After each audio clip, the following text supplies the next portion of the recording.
Bonjour, welcome back to the podcast that every week tries to explain what the hell is going on this very complicated continent. This is Katy in Paris. Who are you? I am Dominic in Amsterdam. And there's been a lot going on this week. It's been one of those weeks again. It has been one of those weeks. What's been happening over there in Amsterdam? Oh, nothing here particularly, actually. I've been more focused on what's happening in the UK, where the government seems to be deliberately tanking the economy. Yeah. Yay. It's sort of weirdly fascinating to watch and very painful at the same time. I'm sort of half getting the popcorn out and half crying. Yeah. I read a really good tweet this week that said there are decades when nothing happens, and then there are weeks where decades happen, and then there are decades full of weeks where decades happen. This is one of those decades. Yeah, it kind of summed up the feeling of living through the past few insane years. But hey, the Europeans podcast is a stable thing. Nothing happening here, just a regular episode. And this week we're going to be talking about another big thing that happened in Europe, in Italy. You've probably heard by now that Italy had an election last weekend that was won by the far-right party Brothers of Italy, allowing them to go into government with other parties in the right-wing bloc and probably installing Giorgia Meloni as Italy's first female prime minister. It's one of those elections that journalists refer to as a political earthquake, even if it was in this case a somewhat predicted political earthquake. But the fact that Italy will have a far-right leader is extraordinary and pretty terrifying for many reasons. So this week we had to call up someone Italian to find out why this happened and what it means for Italy and Europe as a whole. We'll be joined by the Italian philosopher Lorenzo Marsili later on in the show to find out more about what happened. But first, it's time for...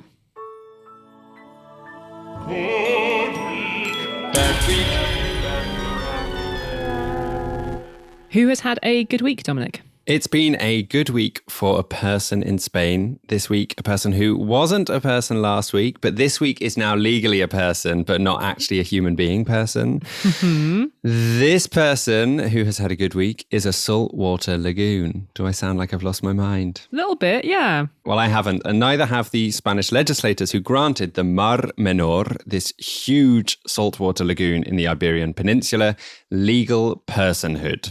The move is the result of a massive campaign over many years backed by 640,000 people to protect this body of water that is in grave ecological danger. It's an area that was declared back in 2016 as being close to ecological collapse. That year, the water had turned green with algae and 85% of the seagrass died. In 2019, thousands of dead fish washed up on beaches along the lagoon due to a lack of oxygen in the water, and a similar event happened in 2021. Why has all this stuff been happening? It's a combination of things. Poor sewage systems in the surrounding towns means that lots of sewage is making its way into the water. There's discharge from mining activities, and the increased length and frequency of heat waves is also not helping. But much of the damage seems to be down to nitrates, ammonium, and phosphates from fertilizers used in agricultural land near the lagoon, which is seeping its way into the water and causing this thing called eutrophication, which is a process by which an entire body of water experiences an excessive growth of algae and bacteria, which deprives the water of oxygen. Mm-hmm. And according to the Spanish government, they suspect that 8,000 hectares of land around the Mar Menor have been used without proper permits by agricultural companies, including the installation of hundreds of desalinization machines, which then cause brine and these nitrates to flow back into the Mar Menor. And some of the photos I've seen of the shoreline are pretty horrifying, with this thick-looking green water and piles of dead fish. It's hideous. That is really super grim. So it sounds like this is a good thing that's happened this week, but how does turning a lagoon into a legal person, how is that actually helpful? Well, the lagoon now has legal protections. It has the right to exist as an ecosystem and to evolve naturally. And a group of caretakers will now have the responsibility to legally represent the water and hopefully defend the water from further degradation. The caretakers are made up of locals, scientists, and some local officials. So they should hopefully be an effective group at defending this lagoon. But from what you've said, this sounds like pretty dire already, the state of the lagoon. Is this going to be backed by like extra money or anything like that to help fix the problems? Yes, you're absolutely right. There's a lot of hard work that's going to cost a lot of money, and financial help is on its way. The government have promised 484 million euros to restore the lagoon by 2026. This is through initiatives like improving sewage systems, managing risks of flooding in the area, and limiting what can be done with the land alongside the water. So hopefully things are looking up for this body of water that is so ecologically important for the area. It actually has this special status as a SPAMI. I love a good acronym, which stands for a specially protected area of Mediterranean importance. It's a pretty important biodiversity hotspot. I feel like I asked you this about last week's Good Week, but is this a world first? What's happening in Spain right now? No, it's not a world first. And in fact, when I saw all the examples there were in North and South America, in Africa and Oceania, I wondered if actually Europe was a bit behind, a bit late to the party in granting legal rights or personhood to natural bodies. So no, it's not a first, but it is a first for Europe, and hopefully it will help. I have to say, I do feel like a little bit icky about the fact that we have to personify things that aren't actually human in order to protect them legally. You always get very annoyed about anthropomorphizing things in general. Yeah, I do. I don't know why. I don't really have a reason for it. And if it helps, I'm not going to complain. Okay. Who has had a bad week, Katy? I am going to give bad week to the women of Switzerland, who are now going to have to work an extra year to claim their pensions. This is after a referendum at the weekend. As we all know, the Swiss are very into direct democracy. They hold a whole bunch of referendums every year. But this one was super close. It only just passed by 50.57%.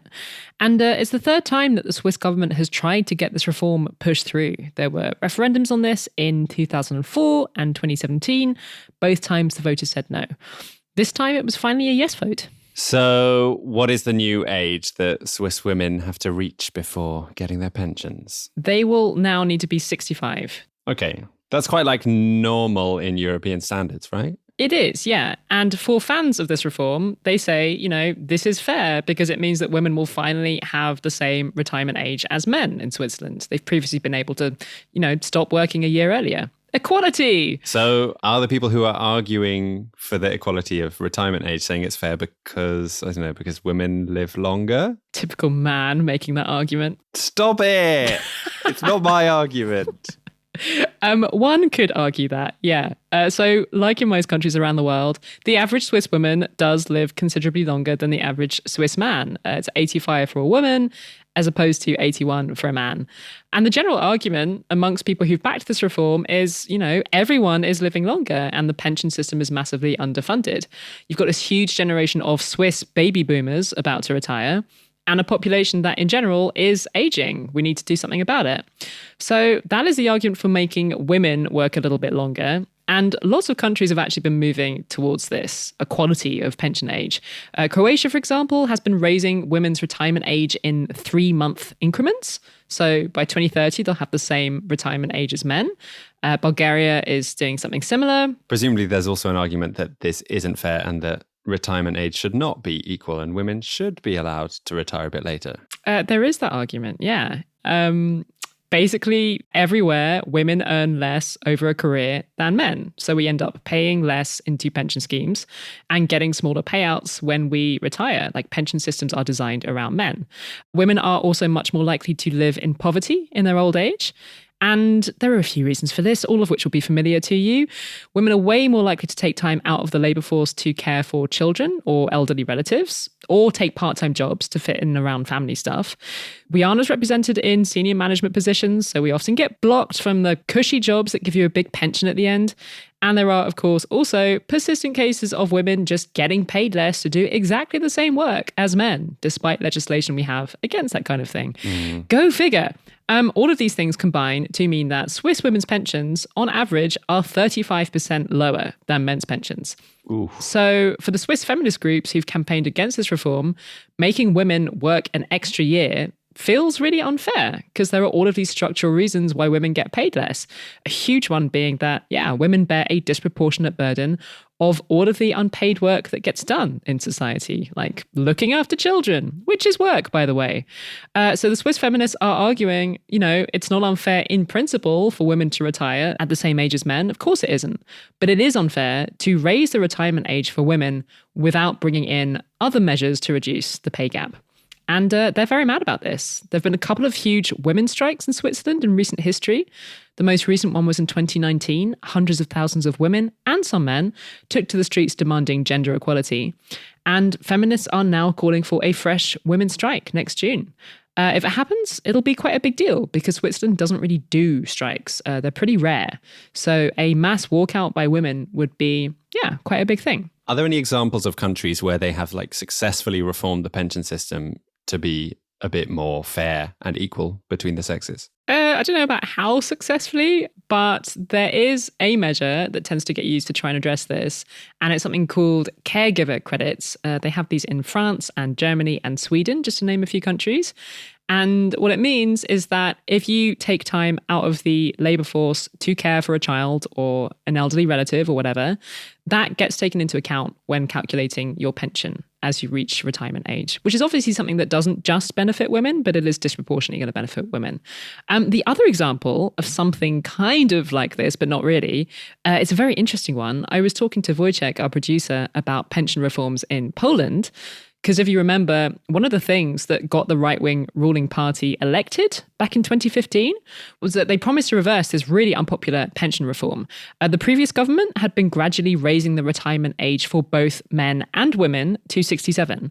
And Law and Justice, now the ruling party, they brought that back down, 65 for men and 60 for women. It's not often that I find myself feeling like I kind of agree with Mateusz Morawiecki, who's now the prime minister. But at the time, he said it was fair that women should be able to retire earlier because they have more responsibilities, especially raising children. I'm not sure if the two of us would agree that this should be women's roles necessarily, but here we are.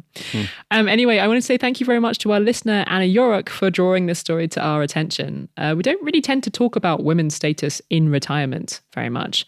So it felt good to delve into it this week. And if you spot a story that might not be on our radar, do give us a shout. We are all ears. You can drop us an email at hello@europeanspodcast.com. Big thanks to the latest group of listeners who have decided very kindly to join us on patreon.com and give us a bit of cash to keep this podcast up and running. Our thanks go out this week to Ashira Morris, Olivia Snaye, Bas Viechers, Owen Gower, and Vesela Tabakova. If you want us to keep podcasting, then we'd be ever so grateful if you could give us a donation, however small, to keep this independent operation up and running. We don't have any structural funding other than from our Patreon, so it really makes all the difference as to whether we can keep making this show or not. On Patreon, you can give in many currencies. Certain currencies are heading towards total worthlessness right now, so why not throw some coins our way? Shouldn't even laugh about it. As a thanks for your donation, you get access to our lovely Facebook group with people from all over, and maybe even a personalised voice message from me and Dominic. All the info is at patreon.com/Europeans podcast. If you can't afford to donate right now, the other next best thing you could do to help would be to tell a friend about the show or to talk about us on social media, preferably positively. Growing our audience will also help ensure the continuity of this podcast in this fast-changing world. Fast-changing indeed.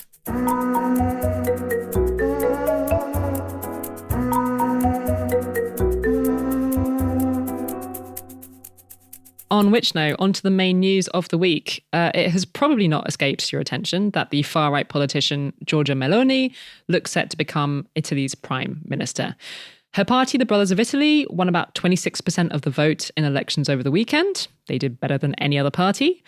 Although it's got to be said that her allies on the right did pretty badly. So it's a more complicated picture than a runaway right-wing victory. Together as a bloc, though, these parties got about 44% of the vote. So they can't claim to represent a majority of the country, but they certainly performed better than the left in terms of winning seats. Enough to have a go at forming a government. A very, very right-wing government. Meloni really doesn't like being called a fascist. Her party did grow out of a movement founded by Mussolini supporters after the war, and she has very hardline views on issues like migration and abortion and LGBTQ rights. But in spite of all of this, Meloni has spent a lot of time trying to present herself as a mainstream electable conservative. Pretty successfully, it seems. Those of you who heard us talking about the Swedish far right doing well in the election a couple of weeks ago, maybe spotting some overlap here. But anyway, how did we get here? And what does an Italy led by Meloni mean for the rest of Europe? Well, we thought it would be a good week to get a philosophical perspective. Lorenzo Marsili is a philosopher, and as the founder of the progressive civil society movement European Alternatives, he's someone who tends to think beyond national borders. He seemed like the perfect person to call up this week.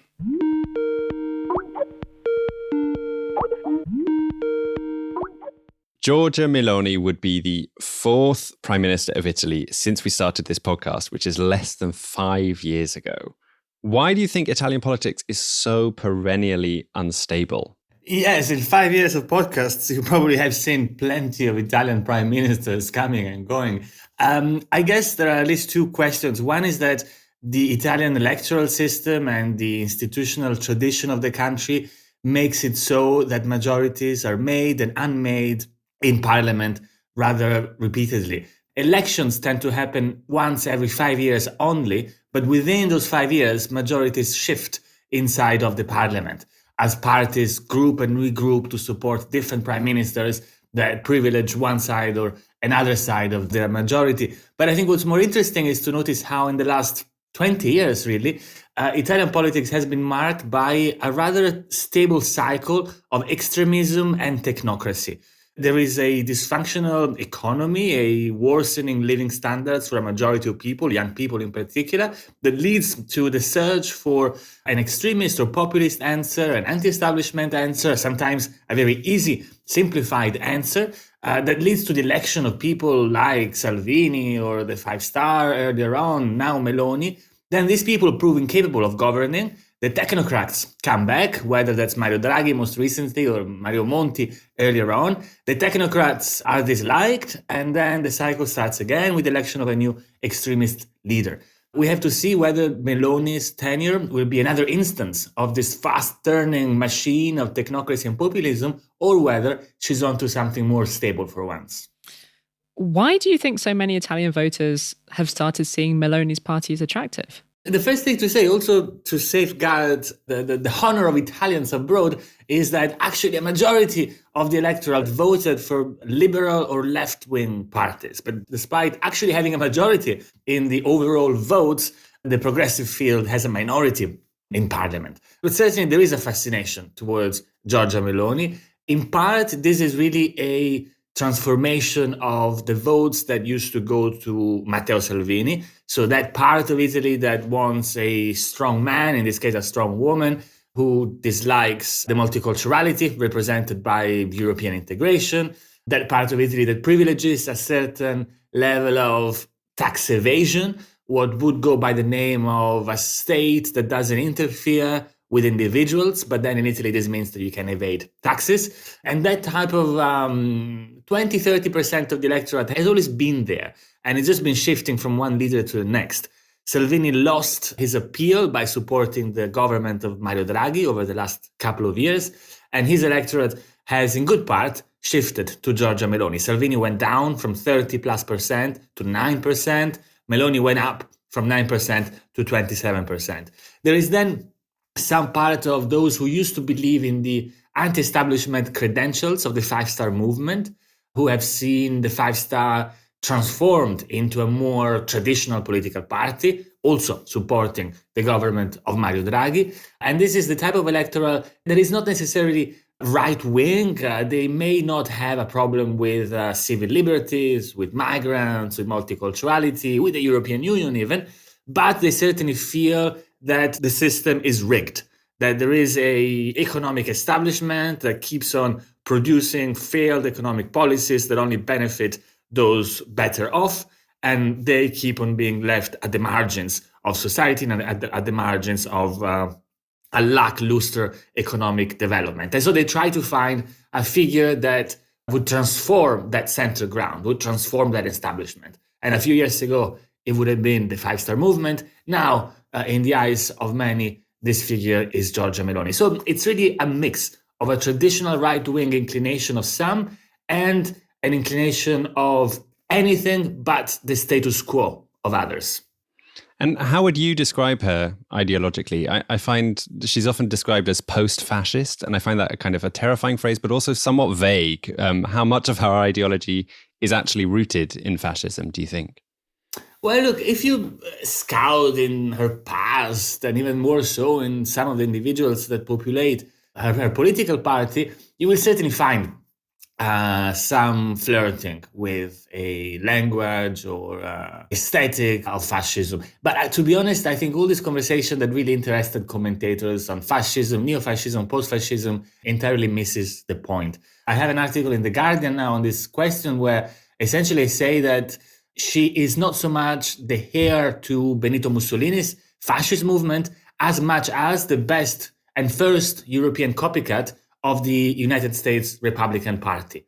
She's really a representative of the slightly perverted right wing that takes really aim at civil liberties, including women's rights, paradoxically for the first woman prime minister in Italy, that takes a strong stance against migrants, has a problem with multiculturality, but in the end is actually rather orthodox economically. It's neoliberal, it's reducing taxation on those better off, on corporation, and rather hawkish in foreign policies. Meloni went out of her way to show to the current US administration how anti-China she is, how pro-US she is.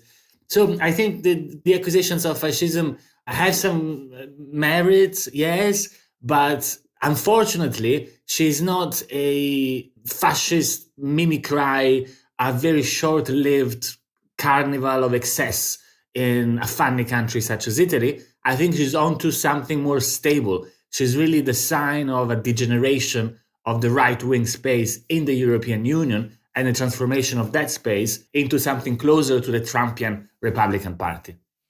And along with this transformation on the right, we've also seen the left in Italy, not really managing to get its act together in this election. Why do you think that is? At least in Italy, they're all boys. And being all boys, they have an excessive narcissistic ego that leads them to act in utterly uncooperative ways, one towards the other. I don't think Giorgia Meloni has won the elections. It's the progressive field that enabled Giorgia Meloni to secure a majority. So in the country, you actually have a left liberal majority, not a right-wing majority. But then there is an electoral law that is a hybrid that includes 50% of the seats being handed out in a first-past-the-post system. This means that in a small constituency, only the one most voted candidate gets elected. And you can make alliances in those constituencies. That means that any electorate in any constituency finds on the one side a single candidate supported by the whole right-wing alliance, and against this person, three different candidates, each representing one of the three souls of the left progressive field. So, of course, mathematics leads to the fact that nearly 80 or 90% of these first-past-the-poll constituencies had been won by the united right just because they were united, not because they had more votes than the left liberals. And has been this completely childish, narcissistic game of reciprocal vetoes where the Democratic Party placed a veto on the Five-Star Movement because they're too left, because they didn't like Mario Draghi enough. And then the liberals placed a veto on the Democrats, saying that the Democrats are too left. They even made an alliance with the Green Party, who wants to stop digging gas and oil in Italy. This is despicable. We cannot be allied with them. And so this fragmentation is what led to the situation we're in. If they had been united, Italy would now have a left liberal government instead of that of Giorgia Meloni. So I think they have a huge responsibility. And how do you think having Meloni as Prime Minister of Italy is going to shape politics on a European level over the coming years? Well, of course, there is a danger, a very realistic danger, that the process of European integration gets halted or at least significantly slowed down at a very crucial time. So we're beginning to see the power that a united Europe could have, and there are encouraging conversations now taking place. For example, with the removal of unanimity vote in some policy areas like foreign policy or taxation, which would be amazing. It would really give Europe a strong voice in the world, a strong capacity to protect its citizens. And the risk here is that, of course, Giorgia Meloni is friends with Viktor Orban. She's friends with the Polish nationalists now in power in Warsaw, and she would get their back. They would be protecting one another and altogether vetoing a virtuous integration of the European Union. This is the baseline scenario. This is what, unfortunately, should happen given all that she has been saying and all that the right wing has been representing in Europe and elsewhere. Likewise, of course, the second impact is going to be a normalization of the far right. Italy is not Hungary. Hungary, it's a rather small country, ultimately a country that's considered to be a lost cause now in most European countries. Italy is the third largest economy and country of the European Union. It's a founding state of the EU. It has quite a lot of soft and cultural power worldwide, actually. The fact that it is led by a far-right government, especially if this far-right government doesn't prove like a crazy fascist carnival, but a rather sustainable right wing, Trumpian perhaps in style, but not completely crazy, then this would really normalize the idea that it's actually not so dangerous if people like Vox in Spain enter government next year, or people like Le Pen in France have a chance at going for the presidency. Because look at Italy, actually, it hasn't exploded. There aren't pogroms or concentration camps or people going around the street looking for migrants to attack. It's still a relatively functional country. So maybe this political space of the center-right can have a right of residence in the larger European family. I think this normalization is also the greater threat. So there are these two risks for Europe. They're not certain. It's still possible that Giorgia Meloni, who is ultimately interested in cementing her power, understands that it's in her interest to back up some element of European reform and progress in order not to antagonize Berlin and Paris and Brussels. And also because, frankly, it's in the national interest of Italy to have a stronger EU, although I'm not sure she gets to the point of understanding this. And maybe it won't be as bad as we expect the impact to be, but certainly there is that danger there.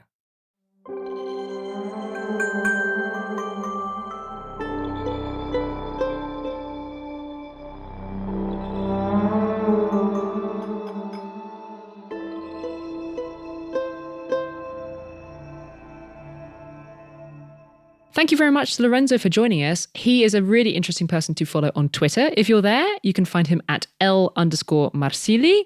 While you're there, if you need cheering up after this very depressing election, several of our listeners have recommended the Twitter account Crazy Ass Moments in Italian Politics. As one of our listeners, Allegra, wrote on our Patreon Facebook group, the account is depressing for us, but I guess absurdly funny for anyone else. Right now, at the top of the feed, there is a video of Giorgia Meloni holding some melons. Enjoy.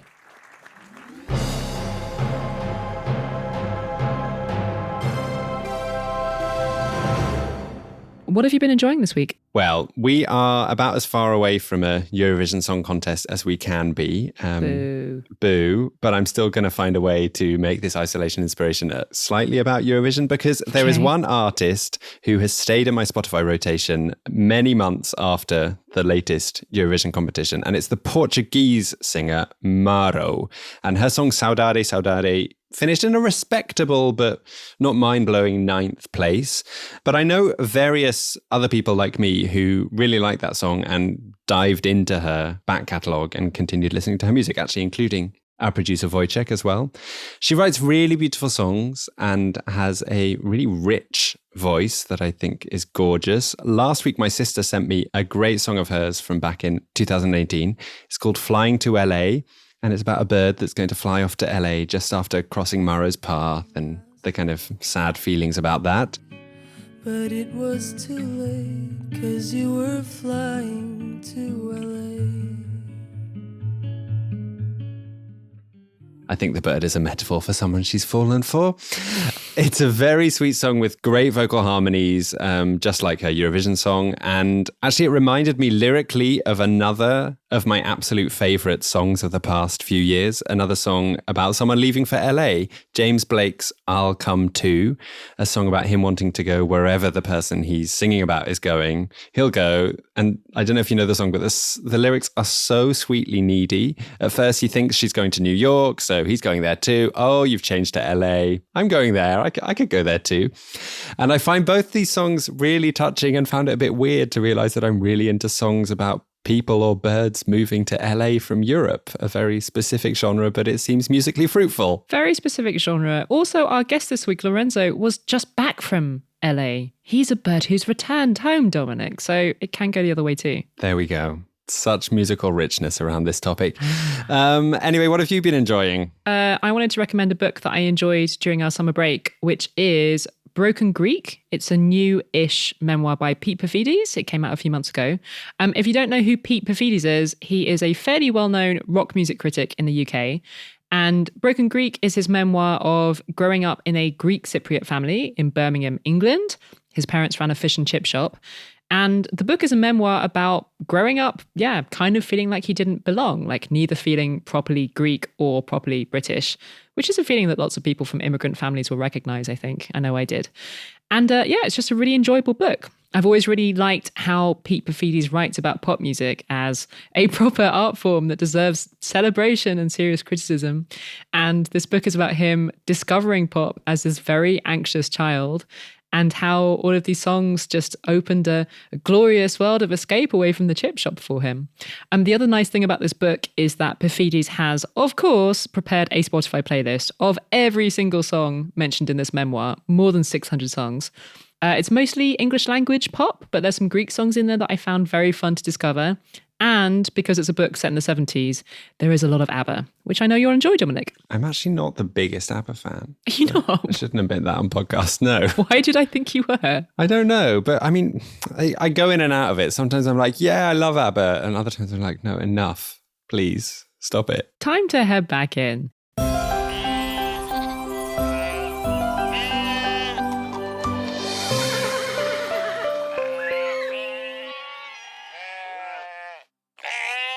I have a happy train ending for you this week because this enormous 870 kilometer long rail Baltica project is now officially underway. It will connect the capitals of Poland, Lithuania, Latvia, and Estonia with a potential ferry extension to Finland.